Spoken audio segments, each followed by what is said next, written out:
Lors de la fête de Noël, elle a déclaré avec un air méprisant « Je te mets au défi de rompre avec moi ou j'ai déjà trouvé quelqu'un de mieux » devant toute sa famille. J'ai simplement répondu « Ne me mets pas au défi » et j'ai repris la bague en diamant que j'allais lui offrir. Alors que je partais, elle est devenue folle en voyant l'image gravée sur l'écrin. J'étais dans le salon de mes futurs beaux-parents, le jour de Noël, couvert de graisse après avoir travaillé sur la suspension de ma Challenger, quand ma fiancée m'a regardé droit dans les yeux et a dit « Je t'aurais oublié dans une semaine ». Mais voilà le truc, je planifiais ma sortie depuis 2 mois déjà. Et ce qu'elle ignorait, c'est que chaque insulte qu'elle m'a lancée ce soir-là ne faisait que creuser un trou plus profond pour elle, car j'avais des preuves de tout. Je m'appelle Luc. J'ai 32 ans. Je suis mécanicien pour engins de chantier, je fais de la boxe 3 fois par semaine et je restaure une Dodge Challenger 1973 depuis mes 25 ans. Et oui, cette voiture allait me sauver de façon que vous n'imaginez pas. Fiona et moi étions ensemble depuis 3 ans, fiancés depuis 8 mois.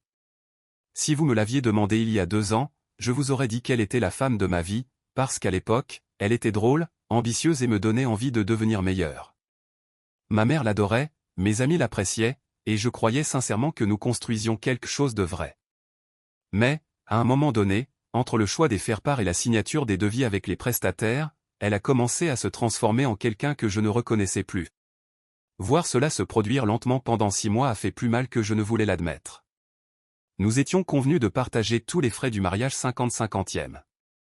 Cela semblait juste, puisque nous travaillions tous les deux à temps plein.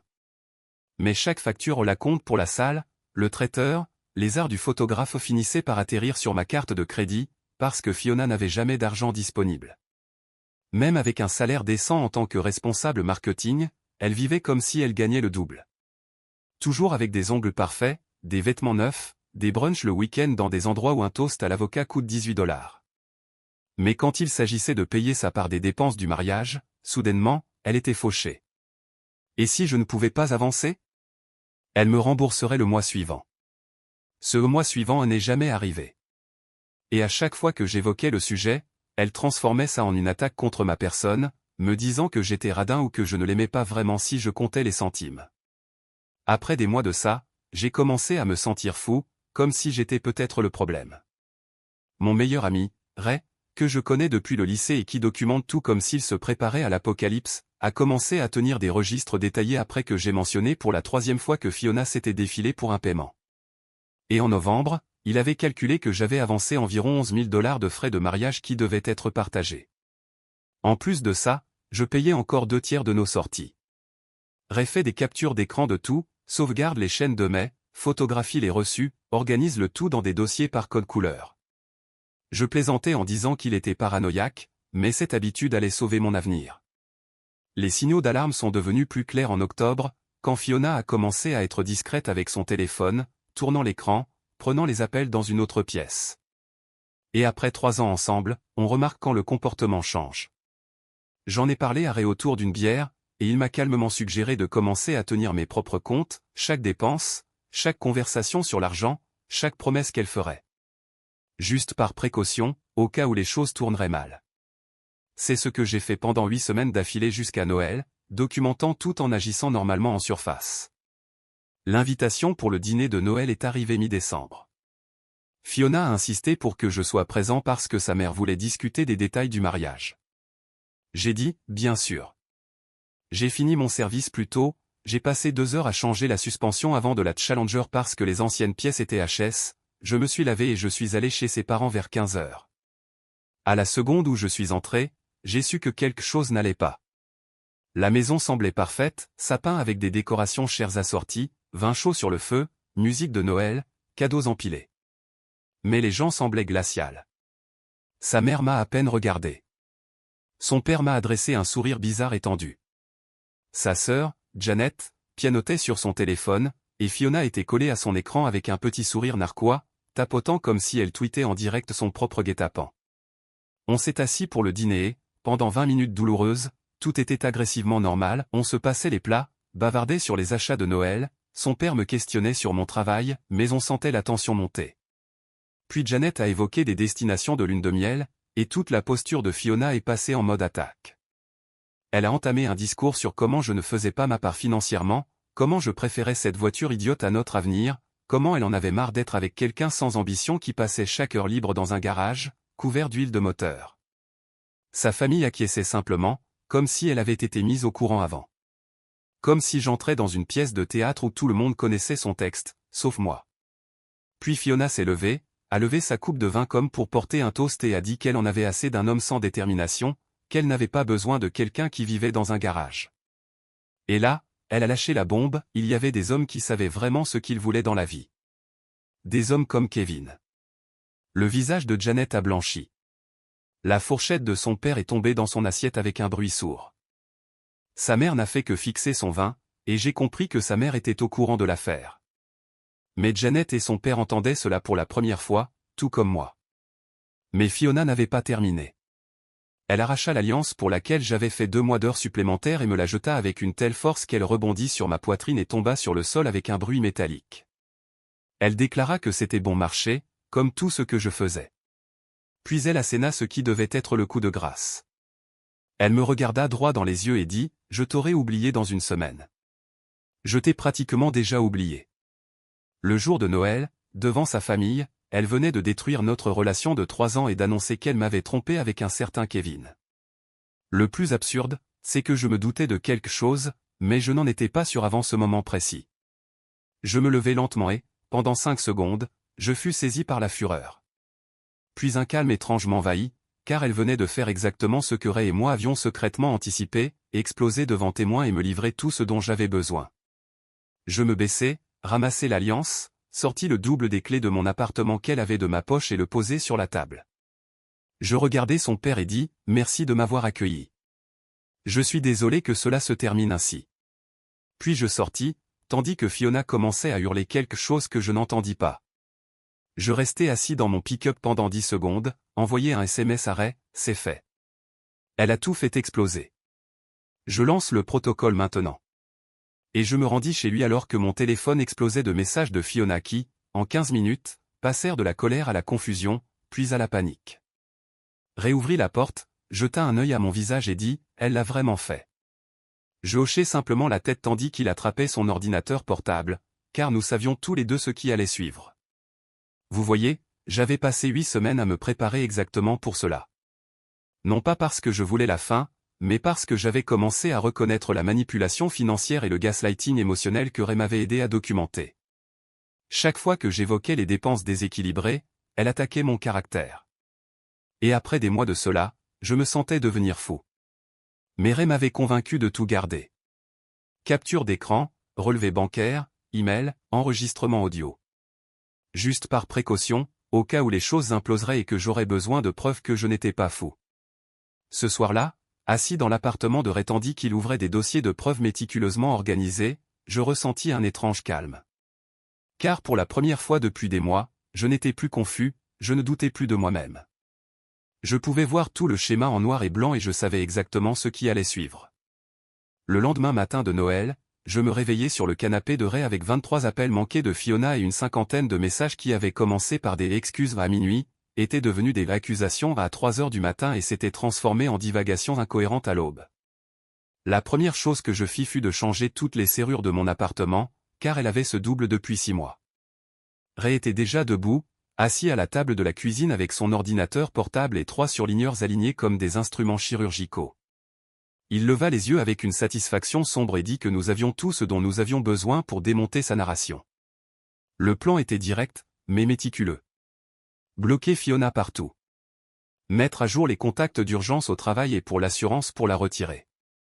Lancer l'annulation systématique auprès des prestataires du mariage. Et, le plus critique, mener un audit financier complet de chaque dollar que j'avais dépensé et qui aurait dû être partagé 50-50e. Ray avait créé une feuille de calcul détaillée, séparant chaque dépense du mariage par prestataire, date, montant et qui était le contact contractuel pour le paiement. Voir 3 ans de déséquilibre exposé ainsi fut vraiment choquant. J'avais payé au fur et à mesure sans réaliser à quel point tout était devenu inégal. Rien que la compte pour la salle, 4 500 $ entièrement sur mon compte. Le traiteur, 3 200 $. Le photographe, 500 $. Plus probablement une quinzaine de dépenses mineures, s'ajoutant bien au-delà de ma part équitable. Je commençais à passer les appels cet après-midi-là.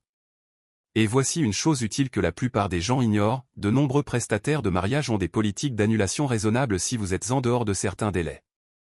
Et comme notre mariage était prévu début juin et que nous étions en décembre, j'étais dans la zone de remboursement. La salle remboursa 3000 des 4500 $. Le traiteur remboursa 2004 cents des 3002 $. Le photographe garda la compte, comme stipulé au contrat. Au total, je récupérai environ 4350 $. Puis, 2 semaines après Noël, juste quand je pensais que le processus de remboursement était terminé, la coordonnatrice de la salle appela d'une voix gênée. Apparemment, Fiona les avait contactés en prétendant que j'avais volé son identité pour annuler, qu'elle n'avait jamais été d'accord, et ils avaient gelé mon remboursement en attendant une enquête. Je restais assis à fixer mon téléphone, réalisant qu'elle sabotait activement ma capacité à récupérer l'argent que j'avais payé. C'est à ce moment-là que je compris, ce n'était pas une rupture propre. C'était la guerre. Réarriva en 20 minutes. Nous passâmes 3 heures à documenter que tous les paiements étaient sortis de mes comptes, avec mes signatures, en incluant les emails prouvant que j'étais le seul à communiquer avec eux. Nous nous rendîmes sur place le lendemain matin, présentâmes toutes les preuves, et ils dégelèrent le remboursement en 1 heure. Mais tout cet épisode m'avait montré une chose, Fiona ne passait pas à autre chose. Elle brûlait tous les ponts sur son passage. La bague de fiançailles fut plus compliquée, les bijoux personnalisés n'étant pas remboursables. Mais j'avais travaillé avec le bijoutier Marcus des années auparavant, et il me la racheta pour 60% de sa valeur, ajoutant ainsi une somme supplémentaire à mes poches. Alors que Ray et moi analysions les dépenses communes avec une rigueur quasi légale, nous découvrîmes que Fiona avait accumulé 1247 $ de frais qui auraient dû être partagés ou des situations où elle s'était engagée à payer la moitié, mais ne l'avait jamais fait. La fête de fiançailles où elle avait insisté pour avoir des vins chers, le week-end de repérage pour la salle où elle avait réservé une chambre supérieure sans me consulter, et d'autres occasions où elle prenait des décisions coûteuses et développait ensuite une amnésie quant à son remboursement. Ray suggéra les small claims, le tribunal de proximité. J'hésitais, car une partie de moi voulait juste en finir. Mais je me souvins alors d'elle bloquant le remboursement de la salle et compris qu'elle ne laisserait pas les choses se terminer en silence. Nous construisîmes ce que Ray appela la « Bible des preuves », relevé bancaire, capture d'écran de messages avec des promesses de paiement, demande Venmo ignorée, tableau détaillé des dépenses, le tout organisé avec des onglets et un index. Les frais pour déposer la plainte furent de 35 $, et l'audience fut fixée début mars. Pendant ce temps, le comportement de Fiona évolua d'irritant à carrément inquiétant. Les messages, repentants, de Noël disparurent dès le 27, remplacés par des accusations selon lesquelles je l'avais humiliée. Au Nouvel An, elle envoyait déjà de longs textos expliquant comment j'avais ruiné sa vie, comment sa famille était déçue, que sa sœur ne lui parlait plus, et que tout était, d'une certaine manière, de ma faute pour n'avoir pas lutté pour notre relation après qu'elle eut annoncé son infidélité. Elle appela depuis des numéros différents après que je l'eus bloquée. Elle se pointa à ma salle de sport à 2 reprises, jusqu'à ce que le personnel l'en bannisse. Elle fit des allers-retours devant mon appartement si souvent que mon voisin me parla de sa voiture. Elle tenta de venir sur mon lieu de travail, prétextant devoir me déposer quelque chose. Je documentais tout, capture d'écran, historique d'appels, date et heure de ses apparitions, témoignages. Après le 5e incident, j'appelai la ligne de police non urgente pour m'informer sur la création d'un dossier officiel de harcèlement.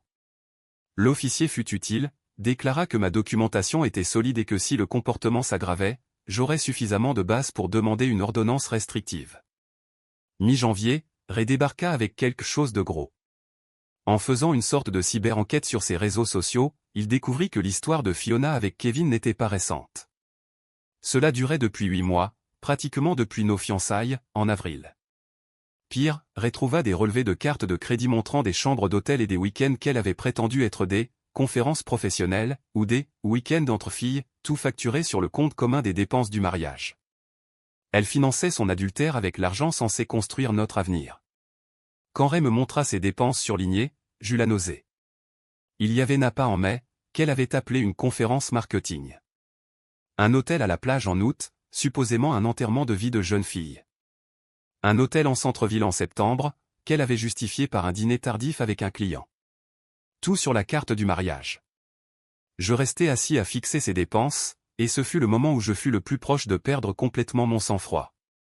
La manipulation financière était une chose, mais cela semblait être une trahison calculée à un tout autre niveau. Ray me demanda si j'allais bien, et pendant 1 minute, je fus incapable de répondre. Puis je passai 4 heures dans mon garage à changer les flexibles de frein de la Challenger, parce que j'avais besoin de quelque chose avec des étapes claires et un progrès mesurable. À minuit, j'étais à nouveau froid et concentré. Mais quelque chose avait changé. Je ne me contentais plus de me protéger. J'allais m'assurer qu'il y ait des comptes à rendre, jusqu'au bout. Kevin s'avéra être un chef des ventes de niveau intermédiaire, marié avec 2 enfants, sans aucune intention de quitter sa femme, malgré ce qu'il avait pu promettre à Fiona. Ray trouva le profil Facebook public de la femme de Kevin, montrant une famille de banlieue normale, avec des matchs de foot et des anniversaires. Et à en juger par les posts de plus en plus erratiques de Fiona sur les réseaux sociaux, on voyait qu'elle commençait à réaliser que Kevin s'était servi d'elle et ne quitterait jamais son foyer. Elle avait tout détruit pour un type qui avait menti depuis le début. Et voir cette prise de conscience arriver à travers des posts rageurs sur « les hommes sont tous des ordures » fut presque satisfaisant, d'une manière sombre. C'est à cette période que ma relation avec Laura évolua vers quelque chose de plus. Elle travaillait chez Petes Auto Parts depuis des années. Nous avions eu des dizaines de conversations décontractées, mais ce n'était que du bavardage amical d'atelier. Un jour, alors que je venais chercher des supports de siège, elle mentionna qu'elle restaurait une Camaro SS 1969. Nous parlâmes pendant 45 minutes de géométrie de suspension et de conversion de frein, et je réalisai que j'avais ma première conversation véritablement détendue depuis des mois sans calculer qui devait quoi ou sans me demander si j'étais manipulé. Nous prîmes un café et je parlais sans m'arrêter pendant 45 minutes de contrat avec des prestataires et de préparation pour le tribunal. Bien sûr, j'avais probablement ruiné toute chance d'un deuxième rendez-vous. Mais Laura dit qu'elle était passée par une rupture tumultueuse où son ex avait tenté de prétendre avoir payé pour des choses qu'elle avait financées elle-même, alors elle comprenait. Elle était directe, calme, s'y connaissait, paya son propre café, et être près d'elle semblait être l'exact opposé du chaos épuisant qu'était Fiona. Nous commençâmes à nous retrouver à des expositions automobiles. Plus tard, elle m'aida à installer les sièges dans la Challenger. Et même si aucun de nous n'était pressé, je reconnus que c'était à cela que ressemblait quelque chose de sain, quelqu'un qui venait quand elle disait qu'elle viendrait, qui payait sa part, et qui n'avait pas besoin de drame pour se sentir vivante. D'une manière ou d'une autre, Fiona l'a découvert, et c'est là que les choses sont devenues vraiment folles. Il y a une piste de karting indoor, Velocity Track, que nous fréquentons tous les mois. Un vendredi fin janvier, nous étions là pour un anniversaire quand Fiona a débarqué sans invitation, clairement ivre, faisant irruption dans le hall en hurlant que je l'avais trompée et avait détruit sa vie. Elle a pointé Laura du doigt, l'insultant avec des noms que je ne répéterai pas, disant à tout le monde que je la voyais derrière son dos réécrivant complètement l'histoire. Laura semblait confuse, m'ayant connu seulement 2 semaines plus tôt. J'étais sur le point d'essayer de calmer la situation quand Fiona a attrapé le casque de quelqu'un et l'a lancé contre le mur avec une force telle que la visière s'est fendue. Le gérant a appelé la police. Ils lui ont donné un avertissement officiel pour intrusion et l'ont banni à vie des lieux, et j'ai ajouté tout cela à la « Bible des preuves ». Mon téléphone a vibré avec d'autres messages cette nuit-là, mais j'ai simplement pris des captures d'écran et suis retourné parler de carburateur avec Laura, tandis que la vie de Fiona s'effondrait quelque part, loin de mes préoccupations. La date du tribunal de proximité est tombée un mardi matin début mars. Un de ces jours gris de fin d'hiver où on voit sa respiration dans le parking. Je suis arrivé 45 minutes à l'avance avec Ray, qui portait une mallette digne d'un avocat d'affaires, même si nous n'étions là que pour 1200 misérables dollars.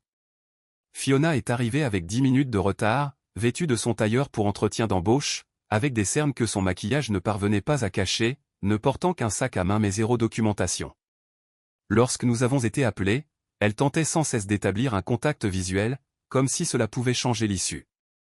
La juge était une femme d'une 60aine d'années probablement, qui semblait avoir vu toutes les variations possibles de drames conjugaux et n'avait aucune patience pour les sottises. Elle a commencé par demander à Fiona si elle avait des preuves contredisant ma demande de remboursement pour les dépenses partagées qu'elle avait accepté de diviser. Fiona s'est lancée dans une histoire décousue sur la relation étant compliquée et moi gagnant toujours plus. Que ce n'était donc pas juste d'attendre une contribution égale alors que je savais qu'elle avait des difficultés ou ignorant complètement qu'elle vivait au-dessus de ses moyens et que ces difficultés ne l'empêchaient pas de se faire les oncles chaque semaine ou de dîner dans des restaurants chers. La juge l'a interrompu au milieu de sa phrase avec un regard de profond ennui et lui a demandé si elle avait des relevés bancaires, des SMS ou des reçus prouvant qu'elle avait payé sa part. quand Fiona a admis ne pas avoir apporté de preuves car, elle ne pensait pas avoir besoin de documentation pour quelque chose d'aussi manifestement injuste, j'ai vu l'expression de la juge passer de neutre à complètement exaspérée. Ray et moi avons présenté la Bible des preuves. Environ 40 pages organisées avec des onglets, des surlignages et un index probablement excessif, mais Ray ne fait jamais les choses à moitié. La juge a parcouru le dossier pendant peut-être 3 minutes, hochant la tête de temps en temps, puis a levé les yeux et a rendu son jugement. Fiona me devait 1325 $, le montant initial plus les frais de justice, payables sous 30 jours, sous peine de saisie sur salaire. Le visage de Fiona a blêmi. Elle a commencé à se lever pour contester, mais la juge a simplement dit « Affaire suivante ». Et ce fut tout. 3 mois de drama résolus en 8 minutes d'audience. Nous sommes sortis dans la matinée grise, et Ray a fait un petit geste de victoire du poing. Moi, je me sentais surtout fatigué et prêt à cesser de penser à Fiona et à vraiment passer à autre chose, plutôt que de simplement survivre à son chaos. Je pensais sincèrement que ce serait la fin. Que perdre en justice la ferait réaliser qu'elle devait passer à autre chose. Mais apparemment, pour certaines personnes, l'humiliation est un catalyseur, et non une fin.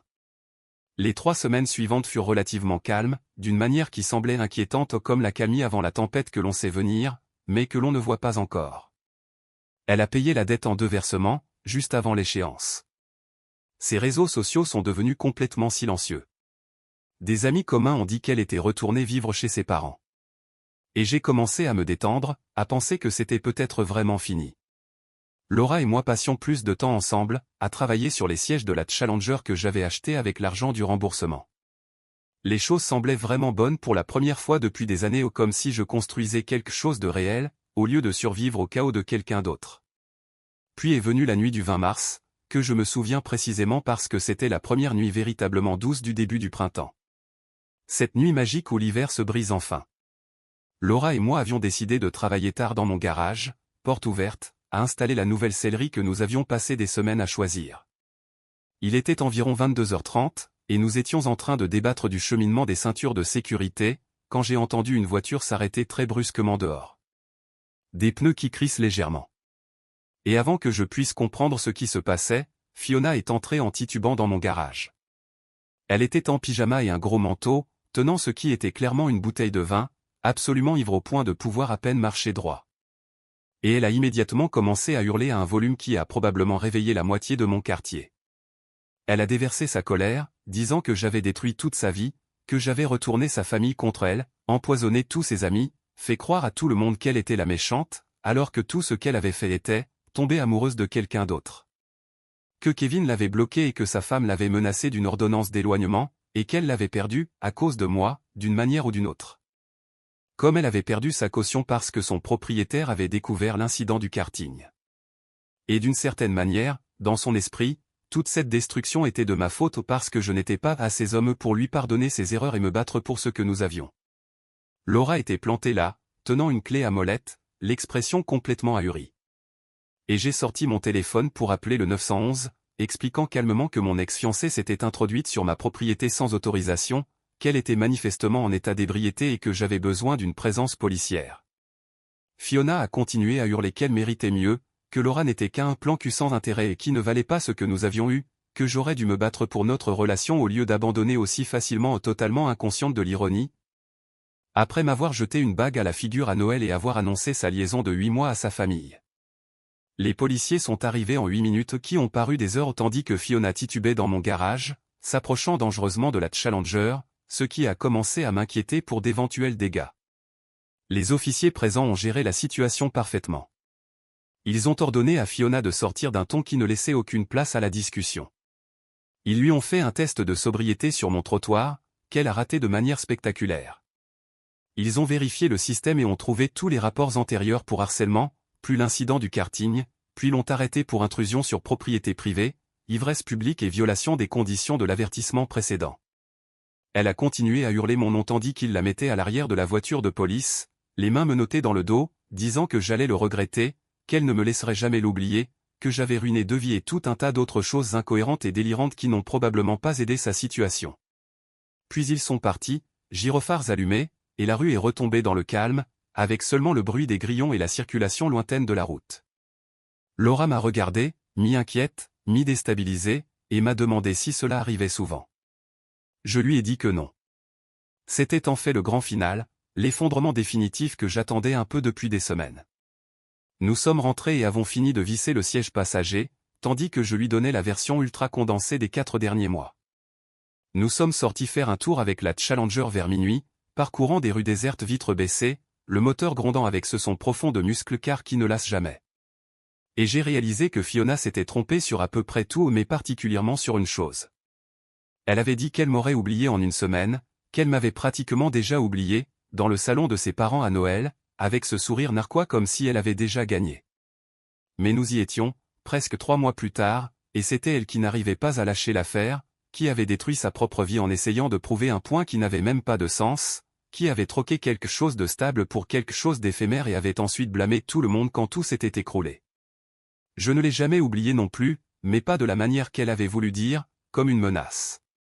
Je me suis souvenu d'elle comme d'une leçon sur les red flags, sur les limites financières et sur l'importance d'avoir des amis comme Ray, qui documentent tout et vous disent la vérité même quand elle est inconfortable.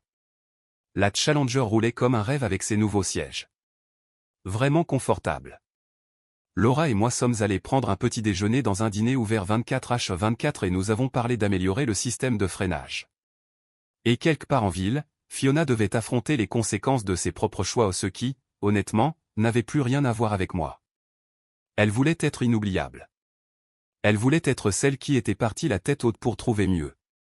Mais au lieu de cela, elle était devenue exactement ce dont elle m'avait accusé, oubliable, sans importance et coincée dans le passé, tandis que tout le monde passait à autre chose. Commentaire Monsieur Reddit.